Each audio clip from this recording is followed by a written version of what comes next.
ঢোলের আওয়াজ, শঙ্খধ্বনি আর দেবতার আরতির সঙ্গে শুরু হয়ে গেল হিন্দু ধর্মাবলম্বীদের অন্যতম উৎসব কুম্ভমেলা। সোমবার ভারতের প্রয়াগরাজে লাখো মানুষের অংশগ্রহণের মধ্য দিয়ে শুরু হয় এই উৎসব। ধারণা করা হচ্ছে এটি বিশ্বের সবচেয়ে বড় ধর্মীয় সমাবেশ।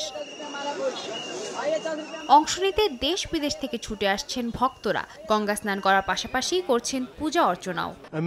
অসাধারণ। ভারত পৃথিবীর আধ্যাত্মিক কেন্দ্র, তাই এখানে আসতে পেরে আমি খুশি। এবারই প্রথম আমি এই দেশে এলাম। বেনারস থেকে সরাসরি চলে এসেছি। আমি বিশেষ করে মহাকুম্ভে অংশ নিতেই এখানে এসেছি। আমি সবসময়ই মহাকুম্ভের ব্যাপারে পড়তাম। কিছুদিন আগে মনে হলো সব ছেড়ে ছুড়ে এখানে চলে আসি। হিন্দু ধর্মের পুরাণ মতে সরস্বতী নামের এক নদী প্রয়াগরাজে এসে গঙ্গা ও যমুনা নদীর সঙ্গে মিলিত হয়। এই তিন নদীর মিলনস্থলেই তাই আয়োজন করা হয়েছে এই মেলার। হিন্দু ধর্মাবলম্বীদের বিশ্বাস, শুভ দিনে এই পানিতে ডুব দিলে তাদের যাবতীয় পাপ মুছে যাবে। গঙ্গা স্নান করতে পেরে আমি নিজেকে ভাগ্যবতী মনে করি। গঙ্গা, যমুনা ও সরস্বতী দেবীকে আমি কৃতজ্ঞতা জানাই। তারা আমাকে এই সৌভাগ্য করে দিয়েছেন।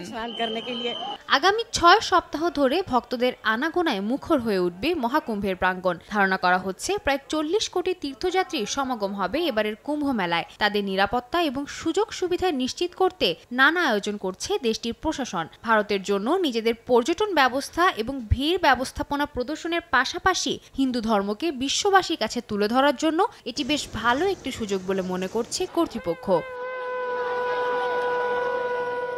সাদিয়া তাসনিম, সময় সংবাদ।